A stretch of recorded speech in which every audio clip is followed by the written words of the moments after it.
What's going on, everybody? Welcome back to the channel. I hope you guys are having a great day as always. If you haven't already hit that subscribe button, make sure you guys go ahead and do that. And in today's video, we're going to go over the difference between 40-inch tires and then 37-inch tires off-road, both of which I've tested for. I've been running 37s and 40s for about a year now, so let's go ahead and get right into it. So when it comes to running 37s on your Jeep, it takes a lot less to run a 37 than it does a 40.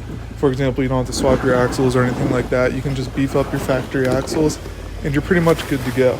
That being said though, there's obviously some cons to that setup where people wouldn't be doing 40s so often. So some of the downsides to 37s are just all around the size of them. They fall into more of the little holes and ruts than the 40s, 42s, 43s will. And obviously the bigger the tire goes, the less ruts and little holes that you're going to fall into while wheeling. However, the 37s are really good sized tire to run on an on-road off-road build in my opinion. And I honestly probably like them a lot better than 40s for a Jeep that you still drive on the road for most of its life. Not to mention 37s are a decent amount cheaper than 40s. And a lot easier to come by, a lot easier to find like marketplace and stuff like that. So you save some money running 37s, and that's not even including the money you would have to spend upgrading your Jeep in order to run 40s. I see a lot of people online think that you need like 40s or up. A lot of people run 43s now, and they all think you need that big of a tire just to be able to be capable off-road, and that's simply not the case. It's honestly, I've seen Jeeps on 35s do more than Jeeps on 40s. It all depends on the driver, what you're actually capable of doing, and how you really set up your rig.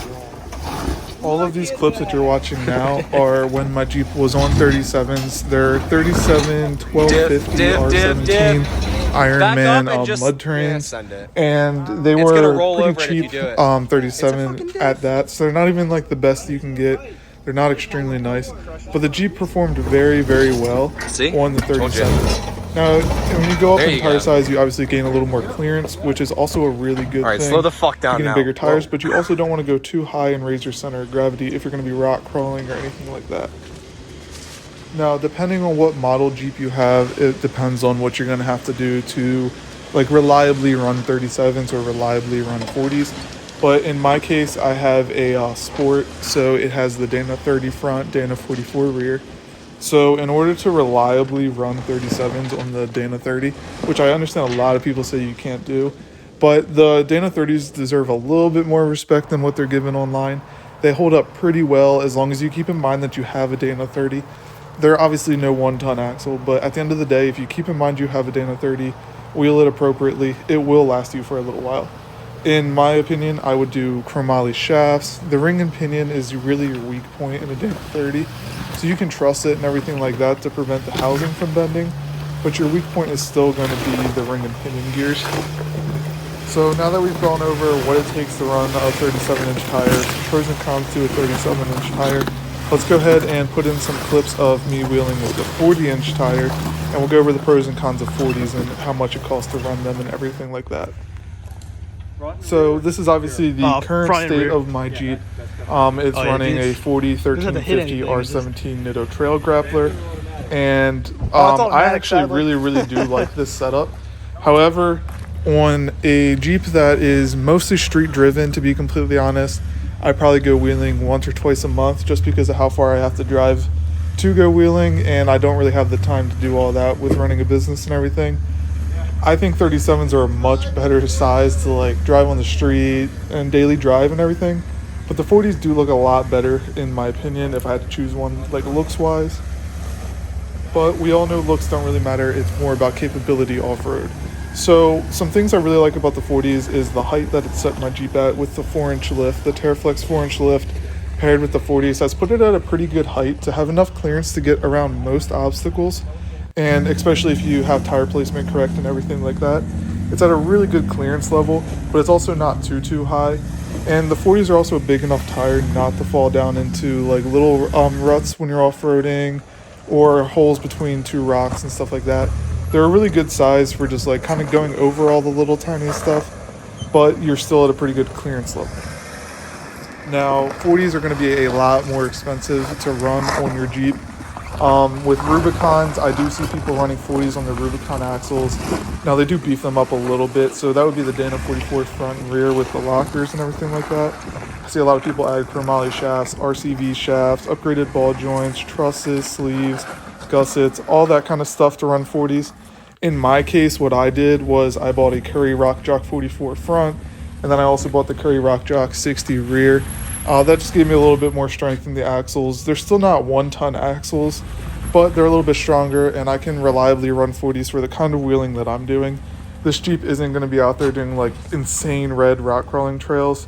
However, guys, do stay tuned because I do think I might pick up a little two-door sometime soon and build that strictly for off-roading. But let's go ahead and get back on the topic of 40s. So to reliably run 40s is going to be a decent amount of money. I mean, a set of RCV shafts, $1,300, $1,200, somewhere in that range. Alone, you can get a truss for like $120, gussets for $75, upgraded ball joints and all that stuff. It's going to be a decent amount of money just to be able to run 40s, which really are not that much bigger than 37s. They do perform slightly different off-road, but it's really not that big of a difference that you should be pushing yourself to 40s if you're not going to be using them to their full potential. Now, I'll be the first to tell you that I probably do not use my Jeep to its full potential on 40s and the axles I have and everything like that. And that's mostly because I've never really had a Jeep that's this capable and that can do some of the things this Jeep can do, and I'm still kind of feeling it out. I really only have 2 or 3 trips on this new setup. So that being said, I will probably get a lot more content out for off-roading videos, going to different off-road parks and everything like that. But I definitely don't use it to its full potential yet. It definitely can do a lot more than I'm capable of driving currently. But that's all kind of part of the game. We're learning as we go. So that being said, if I had to pick a tire size 37 or 40 for off-roading purposes, it'd be the 40s, obviously. But that's also with a pretty built-up axle and all that stuff needed to run it reliably.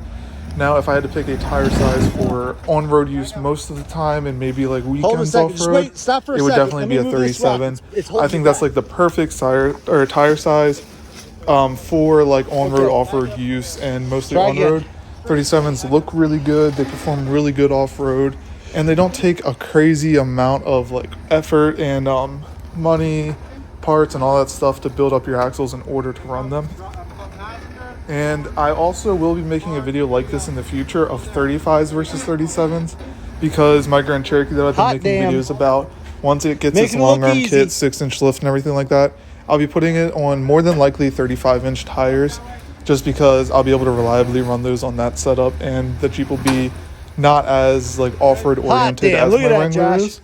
So there will be another video similar to this one coming out in the future, but I am interested to hear what you guys think. Tire size wise, do you prefer a 37? Do you prefer a 40? And why? Comment down below. It'll help people that are watching this video and people that are trying to figure out what tire size they want to run on their rig. And before the video is completely over, I did want to go ahead and mention the giveaway we're doing. We've partnered with Rock Monster USA. It's actually the company that made my custom hood with my logo on it to give away one of their throttle controllers. I personally run a throttle controller on my Jeep, absolutely love it, and it's awesome to be able to give away one of them to you guys. All you have to do to enter is subscribe to my YouTube channel, follow Rock Monster USA on Instagram, and I'll go ahead and put their their handle down into the description. And then you also have to like this video. We will be announcing the winner tomorrow on my YouTube community tab for everybody to view, and good luck to everyone who enters.